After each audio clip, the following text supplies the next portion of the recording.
Le président est le premier artificier de l'échec de ce pays. On a comme l'impression que ce sont les imbéciles qui sont heureux dans ce pays. C'est-à-dire que vous avez des individus qui ne méritent en rien d'être là où ils sont, mais pourtant, leurs responsabilités sont renforcées au jour le jour. Ils passent de ministre à ministre d'État. Plus on détourne, plus encore on est responsabilisé. Vous qui lisez les réseaux sociaux, personne ne veut entendre un traître mot positif sur Paul Biya. Parce que tous les Camerounais raisonnent en termes de souffrance. Ils regardent leur quotidien et regardent le quotidien de ceux qui gouvernent et se disent comment est-ce qu'un pays peut être bâti ainsi? Des gens qui sont heureux, des imbéciles heureux qui nous dirigent, et du peuple qui travaille tous les jours et dont la sueur de son front est utilisée par des individus qui le dirigent. Voilà aujourd'hui, personne ne va entendre un traitement. Donc si Biya s'en va en laissant le pays à l'heure actuelle, il subira la même ingratitude qu'il a fait subir au président Ahidjo jusqu'aujourd'hui. Nous allons dire, Biya doit partir. S'il ne nous aide pas déjà à nous débarrasser de 80% de la race des individus avec lesquels il travaille depuis 43 ans, nous devons le faire partir lui-même parce qu'en partant, il va avec eux. Dans cette logique de Paul Biya, qui justement nous laisse un héritage d'un homme dépensier, dispendieux, un homme qui n'aime pas son pays. Je prends un simple cas, prenez la Suisse, il a passé 49 jours en Suisse, c'était le grand débat d'octobre dernier. 49 jours. Je me souviens en 2012, il y avait des études des journalistes qui montraient que l'année 2012, le président avait mis pratiquement plus de 250 jours à l'extérieur. À l'hôtel intercontinental. On se pose la question. Ahidjo n'avait jamais passé plus de 15 jours à l'extérieur. Quand il y allait, c'était soit pour congé d'une semaine, il prenait son congé annuel, il partait à la Côte d'Azur, il revenait quelque part ici à Nassarao dans son village, ou alors il allait à Moulvoudaï. Parce que même quand vous arrivez sur la milieu de Moulvoudaï, je ne sais pas si ça a changé quand j'étais sur le terrain, vous allez trouver les derniers babouches du président Ahidjo, ces derniers sandales, et un t-shirt posé sur le lit, sur lequel il venait souvent dormir à Moulvoudaï. Bonjour chers camarades, j'espère que vous allez bien. Les masques sont en train de tomber. Camarades, écoutez la magie dans cette vidéo. Écoutez attentivement ce qui va se passer dans cette vidéo. Restez jusqu'à la fin de la vidéo. Et laissez-moi vous dire avec certitude que cette année ne sera pas comme les années précédentes. Parce que c'est la dernière. Ils partiront cette année. Camarades, regarde cette vidéo et dis-moi ce que tu penses en commencer.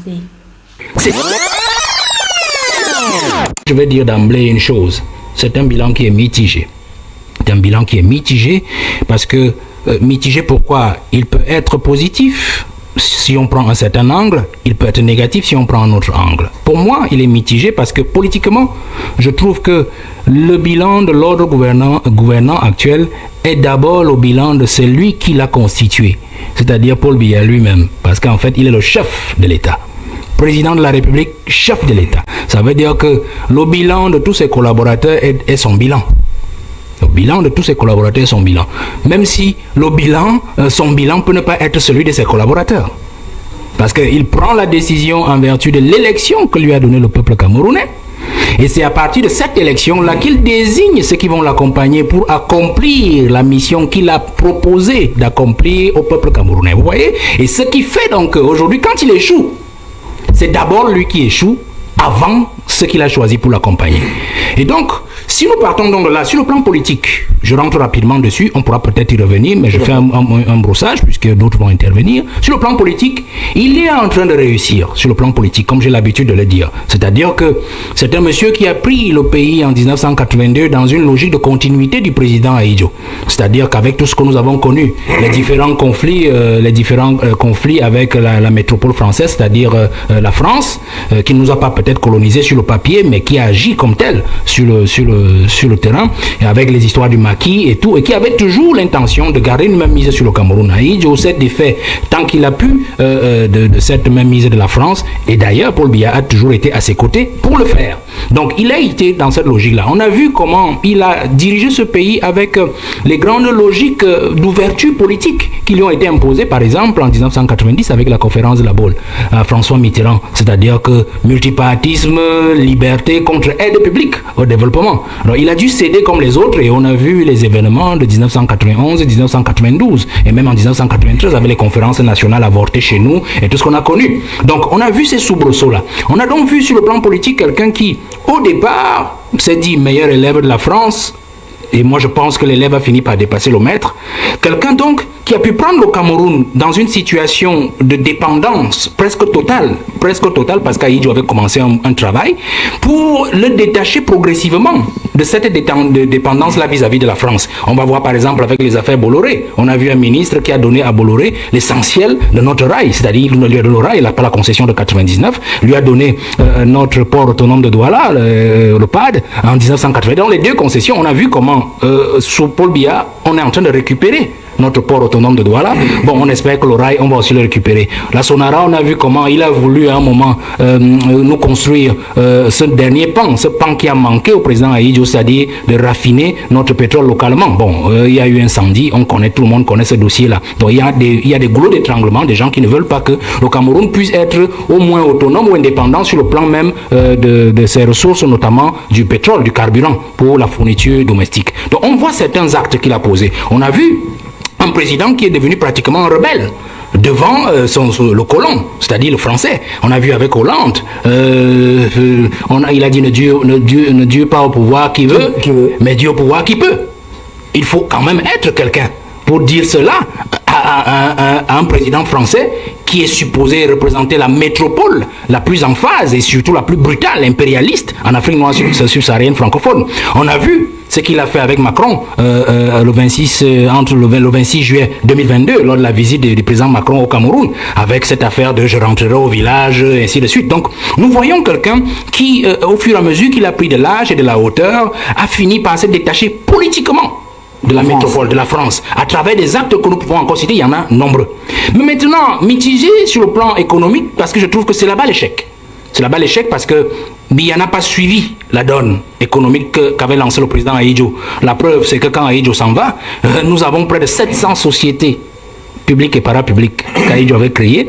Et à ce jour, avec les commissions et tout ça de liquidation, de privatisation et tout, on en est resté en portefeuille très maigre parce que d'autres sociétés ont été vendues, d'autres ont connu l'introduction de la participation des pays étrangers, notamment de la France, qui en a pris totalement certaines, qui a pris des parts un peu plus exorbitantes dans certaines autres. Et donc, nous avons perdu le pied sur le plan économique. Nous voyons par exemple que l'économie a stagné entre 1986 et pratiquement l'an 2000, c'est-à-dire avant notre 5 ans, mais on a vu comment le Ghana a peiné, mais le Ghana a pris cette décision-là de sortir du FMI, de payer toute sa dette et de s'en sortir. Mais le prix Biya l'a dit en 86, il est obligé de rentrer encore au FMI à la Banque mondiale demander de l'argent. Donc il me semble bien que le président de la République, celui qui fixe le cap sur tout, et en tant que tel, il en est responsable.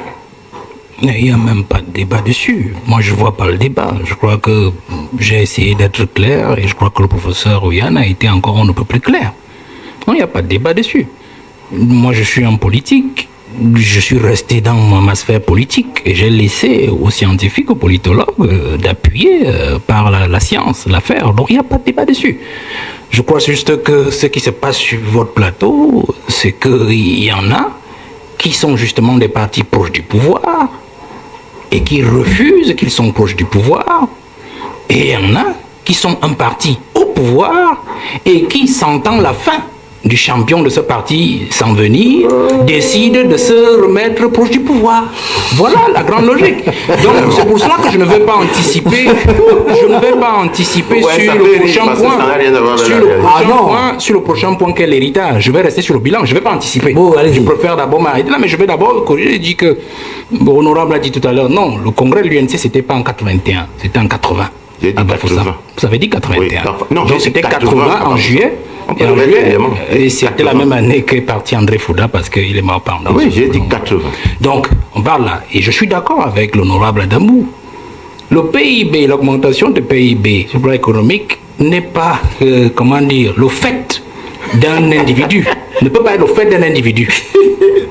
Peut être le fait d'un ensemble de politiques qui ont été conçues, implémentées, appliquées et dont les résultats se ressentent. Donc notre PIB c'est un accident. Donc, dit que 30 000 milliards, dit que 30 000 milliards de 82 à 2025 est un exploit. Je me pose des questions. Je pose des questions. Il faut plutôt se poser la question, est-ce que ça n'aurait pas pu être un peu plus élevé encore, notre PIB, si on avait fait effectivement mieux? Vous voyez, une augmentation, et là je suis d'accord avec lui, la croissance n'est pas toujours un indice de développement. Et le PIB ne peut donc pas être aussi un facteur de bonne gouvernance. La preuve, c'est que nous avons aujourd'hui un pays dans un marasme économique. Ce PIB est plutôt l'œuvre d'un pays, d'une population résiliente. Et le président lui-même a adopté ce mot depuis 2008. Nous sommes un peuple résilient, c'est-à-dire qui arrive à résister aux chocs exogènes, c'est-à-dire la politique internationale qui est dure pour les pays les plus faibles, et endogènes. Les chocs endogènes, c'est-à-dire dont il est le principal acteur, c'est-à-dire le principal provocateur. Parce que le rôle d'un président de la République, c'est d'éviter à son peuple des chocs domestiques, notamment des chocs liés à la malgouvernance, à la corruption, à la malgestion, au crime économique. Lui-même, il a dit de sa bouche, 2008, des criminels économiques, des bandits au col blanc, des inertes. Ça, c'est le discours du 31 décembre 2005. Des inertes. Quand on dit inerte, ce n'est pas des inertes politiques, c'est des inertes économiques. C'est des inertes dans la gouvernance. C'est des inertes managériaux, c'est-à-dire dans le management de la gestion du pays.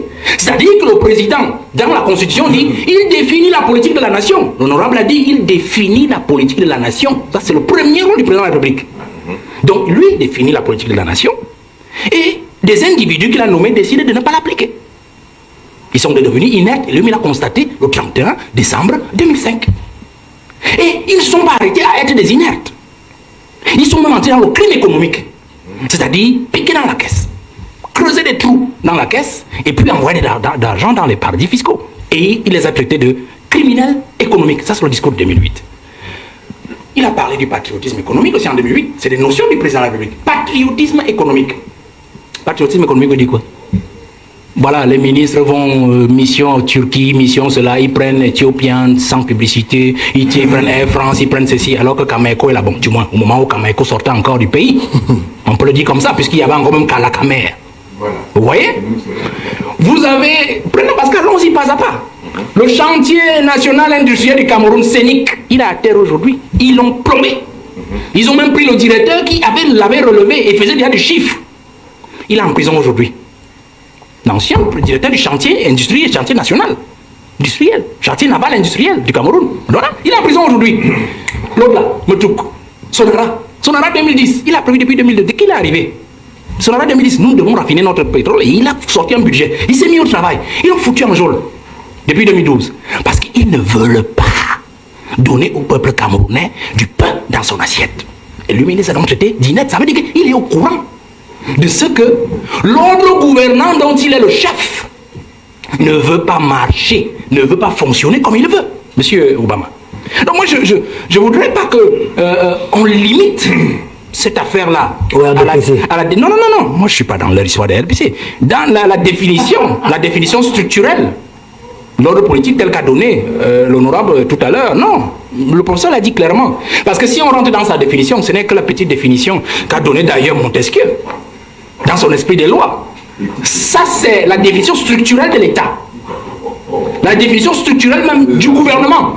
Parce que les gens, la notion de gouvernement, parce que les gens ont une définition restrictive de la notion de gouvernement. C'est-à-dire le gouvernement, c'est le Premier ministre et les ministres. Non.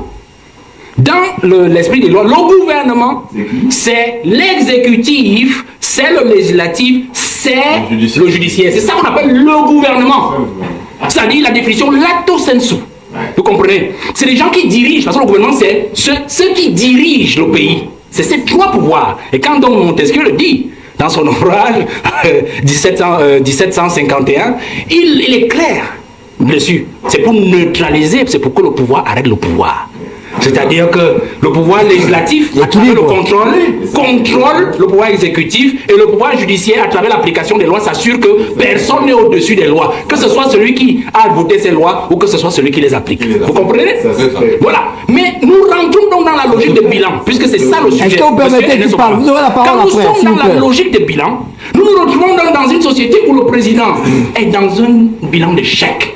Moi, j'ai commencé par dire, j'ai situé l'affaire politique et économique. Aussi, c'est parce que vous avez bien compris dans votre génie que politique et économie, le socle, c'est le social.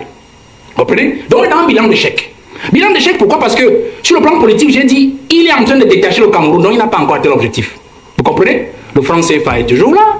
On voit toujours la France qui a pignon sur rue chez nous. On est même en train de voir comment le monsieur qu'on a nommé à la Sonara, le monsieur qu'on a nommé à la Sonara, il est en train de redonner les contrats d'études sur la construction de notre raffinerie, la nouvelle raffinerie, aux sociétés françaises. Alors que l'objectif du président, en nationalisant la Sonara, par son décret de juillet 2019, était justement de remettre cet outil au Cameroun. Mais on a vu que ce monsieur est en train de ramener la Sonara à la France. Vous voyez? Donc, tant que le président n'atteint pas l'objectif final de libération politique du Cameroun, pour moi, il est dans l'échec. Machiavel le dit, et je crois que c'est son livre de chevet, dit-on. La fin justifie les moyens. Mauvais moyens, bon résultat, mais on n'a pas encore de résultats. Vous comprenez? Mais nous sommes encore dans des mauvais moyens actuellement, puisqu'il utilise, et je sors même de là, je rentre même dans le choix de ses équipes. On dit aujourd'hui que tout le monde vole. Bon, d'accord. Mais qu'est-ce qu'il fait pour le faire? Article 66. On a évoqué l'article 66. Moi, j'aime toujours laisser le monsieur Obama. Quel bilan? Quand on dit bilan d'échec, le président est le premier artificier de l'échec de ce pays. Si vous dites article 66, je vous dis quelque chose. On dit dans la loi sur la déclaration des biens. Et puis les gars, ils font quoi? Vous savez, quand ils ne veulent pas appliquer quelque chose, on vous met des décrets d'application à l'intérieur de la loi. C'est-à-dire, on dit à M. Nkupit, vous à l'Assemblée nationale, contentez-vous de voter la loi sur la déclaration des biens. Et quand ils vous proposent la loi, puisque c'est des projets de loi, on met une trace et on dit telle modalité fera l'objet des décrets d'application. Alors la loi date de 2006. Et l'honorable a cité le 27 avril 2006 et on dit, quand est-ce que le décret d'application qui va justement mettre en place toutes les commissions, membres sur membres, qui sont chargés d'entendre chaque gestionnaire nommé de ce pays jusqu'au grade qu'il a cité, avant son entrée en fonction et après son entrée en fonction. Ce décret n'est jamais sorti jusqu'aujourd'hui. Alors, qu'est-ce qui empêche donc ce décret d'application de sortir? On dit les décrets sont d'application, du moins, sont de signature discrétionnaire. Qui a donc la discrétion du décret? C'est bien Paul Biya. Et nous sommes aujourd'hui à 19 ans. Personne n'a déclaré c'est bien. Voilà, vous avez un monsieur quelque part là-bas à Tinga, pas à Tinga, oui, justement, on parlait de congrès à la CONAC, qui justement était ministre, 89, 91, quelque chose comme ça, à Garga. On vole. Ministre de la fonction publique et de la réforme de l'État. Biya l'a plutôt envoyé au quartier. Parce qu'il venait justement dénoncer des choses qui lui plaisaient lui. Donc il faut comprendre que c'est le premier artificier du mal-être du Cameroun. Donc il est dans l'échec, monsieur Obama. Mais nous disons simplement, et je sors par là, que lorsque l'on parle donc du bilan aujourd'hui, le peuple camerounais ne veut pas savoir si vous avez détaché le Cameroun de la France. Si vous avez détaché le Cameroun, je ne sais pas de quelle autre puissance. Si vous êtes parti en Chine, si vous avez fait ceci en Russie avec la Russie, non. Le peuple camerounais veut savoir, est-ce que lorsqu'on me donne mon petit salaire à la fin du mois, est-ce qu'il suffit à me faire vivre, moi et ma famille et tous mes enfants, peut-être ceux qui me sont attachés du 1er au 30 du mois. Voilà la grande question. Quand on va au marché, le taux d'inflation, il est de combien? Et puis, il se pose aussi des questions. Est-ce que ceux qui me dirigent aujourd'hui, moi, petit individu du peuple camerounais, reflètent même la morale et la rigueur? Parce que rigueur et moralisation ne sont pas les diptyques, ne sont pas un diptyque du président Paul Biya. Rigueur et moralisation, l'honorable l'a dit tout à l'heure, congrès de 80, 10 juillet 80, c'est le président Aïdjo, UNC. Rigueur et moralisation. Mais l'homme s'est arrangé sur le plan politique à diluer toute la rigueur, à diluer toute la moralisation et toute la morale, a rendu le pays, a mis le pays dans un marasme d'immoralité aujourd'hui, qu'on a comme l'impression que ce sont les imbéciles qui sont heureux dans ce pays. C'est-à-dire que vous avez des individus qui ne méritent rien d'être là où ils sont, mais pourtant, leurs responsabilités sont renforcées au jour le jour. Ils passent de ministre à ministre d'État, plus on détourne, plus encore on est responsabilisé. Et vous voyez aujourd'hui, l'homme prenant de l'âge, on se retrouve dans une situation où on se dit, il n'arrive même plus à contrôler sa propre machine. Parce que le bilan est dans celui-là. Le bilan d'un homme en fait qui a fait plus de 40 années, nous sommes à la 43e année de pouvoir, mais qui n'a pas pu tenir sa machine. Et aujourd'hui, on comprend que la machine est de son parti, comme le dit l'honorable tout à l'heure, se croit déjà proche du pouvoir. C'est-à-dire que s'entend que celui qui l'a toujours favorisé, celui qui a toujours porté cette machine-là, s'en va déjà de l'autre côté pratiquement. Alors, il est question pour elle de freiner des quatre fers, de reculer et de le laisser aller dans le gnouf de l'histoire et peut-être de chercher, comme on dit souvent, un autre dauphin pour le remplacer et continuer à faire comme d'habitude. Votre numéro de téléphone et qui souhaite adhérer à votre parti politique. quel est l'héritage que le président Biya, du moins après 40 ans, va laisser? Et certains espèrent qu'il ira au-delà. Et qu'en est-il de la survie de l'ordre gouvernant actuel, beaucoup plus de l'appareil politique du président Biya? La seule chose positive que Biya va laisser au peuple camerounais de manière générale, à la jeunesse, puisque la jeunesse est l'avenir, c'est en fait ses qualités personnelles. C'est la seule chose, j'insiste dessus. Ses qualités personnelles, et dans ses qualités personnelles, il y a son intelligence de situation. C'est-à-dire quelqu'un qui a toujours su prendre la bonne décision pour son pays, pour nous faire passer des mailles du filet, des secousses et des grandes tentations et même des contraintes internationales.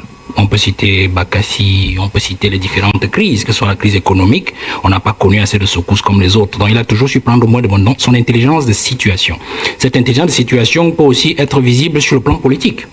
Bon, là maintenant, il a utilisé son intelligence de situation à titre personnel de façon égoïste.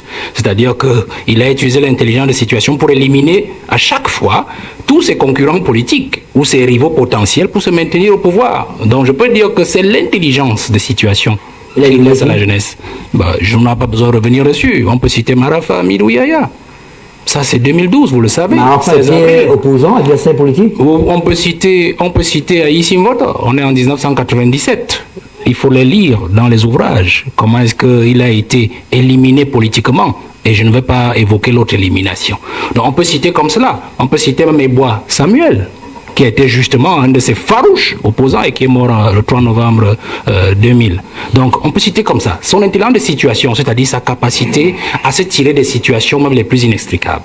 Je l'ai dit, j'ai tout dit sur le plan positif. L'héritage est donc... Bien sûr, l'héritage est donc négatif. L'héritage est négatif parce que le premier mauvais héritage qu'il nous laisse, c'est l'héritage de l'ingratitude et de l'égoïsme. C'est-à-dire le président de la République a été toujours un homme ingrat et égoïste avec tout ce qu'il a gouverné, avec tout ce qu'il a nommé. Je cite simplement, nous avons eu un fameux débat sur Ernest Ouandié, par exemple, et où on a vu qu'il n'a jamais accepté que ces gens qui ont combattu dans l'histoire du Cameroun pour la libération politique du Cameroun, parce qu'il ne s'agissait pas d'une autre libération, d'un autre type de libération, que ces gens rentrent définitivement dans l'histoire comme des héros. Parce que la loi d'habilitation il signe, il promulgue en 1991, n'est qu'une loi d'habilitation, c'est-à-dire qu'il fait partie, ces gens-là, des étapes de maquisard à des citoyens normaux. Mais pourtant, c'était des héros qui devaient être consacrés et reconnus par la nation. Et on va citer comme ça, parce que quand je dis ingratitude, même envers son propre père Aïdjo. Parce que quand vous regardez un monsieur que Aïdjo a adopté, Paul Biya depuis 62, l'a confié à Iteki Mboumoua, l'a récupéré en 68, secrétaire général, bien avant ça, c'était directeur de son cabinet. Et puis en 75, premier ministre, et il lui donne le pouvoir en 82. Vous ne pouvez pas condamner, quel que soit ce qui a pu arriver, votre parent par 2 fois par contumace. Après le premier coup d'État manqué, la tentative de coup d'État d'août 1983, condamné par contumace à Idjo. Et puis après le coup d'État manqué de 1984, le 6 avril, condamné encore par contumace. Alors là, on voit, il l'a mis encore dans un même décret de promulgation de la loi d'habilitation. Il a mis Aïdjo, il a mis Ouandié et tous les autres. Vous voyez? Donc il y a un problème d'ingratitude. Et c'est ce qui nous affecte aujourd'hui, même sur le plan de la mystique nationale, la mystique gouvernementale de ce pays, la mystique sociologique. Parce que lorsque vous enfreignez les règles morales, il a parlé tout à l'heure du respect des aînés. Nous ne pouvons avoir qu'un pays obscur, devant nous, un avenir obscur. Parce que le père de la nation, Aïdjo, n'a jamais été restauré dans ses droits. N'a jamais été restauré dans son honneur et sa dignité. Comment voulez-vous que nous évoluions avec ça? Prenons, renversons même l'analyse. Si Biya maintenant venait à partir et laisser le Cameroun dans cet état où nous nous retrouvons, vous pensez que la jeunesse camerounaise lui fera honneur? Vous qui lisez les réseaux sociaux, personne ne veut entendre un traître mot positif sur Paul Biya. Parce que tous les Camerounais raisonnent en termes de souffrance. Ils regardent leur quotidien et regardent le quotidien de ceux qui gouvernent et se disent comment est-ce qu'un pays peut être bâti ainsi? des gens qui sont heureux, des imbéciles heureux qui nous dirigent, et du peuple qui travaille tous les jours et dont la sueur de son front est utilisée par des individus qui le dirigent. Voilà, aujourd'hui, personne ne va entendre un traître mot. Donc si Biya s'en va en laissant le pays à l'heure actuelle, il subira la même ingratitude qu'il a fait subir au président Ahidjo jusqu'aujourd'hui. Nous souffrons de ça. Donc vous comprenez que si je fais une parenthèse sur la survie du pays, nous entrerons. La première chose que le prochain président doit faire, c'est de restituer l'honneur du président, l'honneur et le président de la dignité du président Ahidjo. Pour que le Cameroun ait un avenir radieux où s'ouvrent des horizons. L'autre héritage, donc, quand je reste dans l'égoïsme, l'héritage d'égoïsme, il nous a laissé un pays, il est en train de nous laisser un pays de népotisme, où on dirige avec ses enfants, on dirige avec son épouse, on dirige avec les neveux. Et on parlait du sous-sol camerounais qui est intact. Bon, d'accord, moi je suis d'accord avec le professeur, parce qu'en fait, ce qu'ils sont en train de faire dans nos brousses à l'est et partout dans le sud, bon, ils sont en train de gratter le sous-sol, parce qu'on n'en a plus que ça. Mais on dit, l'honorable a dit, on a préservé notre sous-sol de l'appréhension de l'étranger. D'accord, je suis d'accord. Mais notre sous-sol n'est pas préservé des rapaces internes. Suivez seulement tous les contrats qui sont signés au Minmid. C'est le fils de, c'est le neveu de, et tout ça se ramène au président de la République. On passe par le système de népotisme. Regardez cet héritage d'égoïsme. Il y a des ministres dans ce gouvernement qui sont les ministres de la cuisine du président. La cuisine du président, ça veut dire quoi? Ben, vous avez une femme à la maison, non? Elle a une cuisine, je pense, M. Obama. Alors, vous comprenez très bien. Il y a des ministres qui font du mauvais boulot parce qu'ils savent qu'ils ne doivent rien au Premier ministre. Parce que le Premier ministre n'a jamais proposé la nomination. Il y a des ministres aujourd'hui qui savent qu'ils sont des ministres du sang de Paul Biya, de la progéniture de Paul Biya. Vous comprenez? Et donc, moi je m'amuse quand je vois des Camerounais surpris, pleurer tous les jours. Tel ministre, on dit les poubelles, tel ministre, on dit les routes, on dit ceci. J'ai dit, mais vous ne comprenez pas quoi? Voilà l'héritage que le président a de nous laisser. Un héritage des hommes de cuisine, un héritage des hommes de filiation. Alors c'est ça qu'il faut abréger dans la prochaine succession. Je pense encore que lorsqu'on rentre dans cet héritage-là de Paul Biya, l'héritage négatif, l'héritage noir, qu'il faut absolument changer, qu'il faut absolument renverser, il faut rester dans cette logique de Paul Biya qui justement nous laisse un héritage d'un homme dépensier, dispendieux, un homme qui n'aime pas son pays. Je prends un simple cas, prenez la Suisse, il a passé 49 jours en Suisse, c'était le grand débat d'octobre dernier. 49 jours. Je me souviens en 2012, il y avait des études des journalistes qui montraient que l'année 2012, le président avait mis pratiquement plus de 250 jours à l'extérieur. À l'hôtel intercontinental. On se pose la question. Ahidjo n'avait jamais passé plus de 15 jours à l'extérieur. Quand il y allait, c'était soit pour congé d'une semaine, il prenait son congé annuel, il partait à la Côte d'Azur, il revenait quelque part ici à Nassarawa dans son village, ou alors il allait à Mourvoudaï. Parce que même quand vous arrivez sur la milieu de Mourvoudaï, je ne sais pas si ça a changé quand j'étais sur le terrain, vous allez trouver les derniers babouches du président Ahidjo, ces derniers sandales, et un t-shirt posé sur le lit, sur lequel il venait souvent dormir à Mourvoudaï. C'était une habitude sur le président Ahidjo.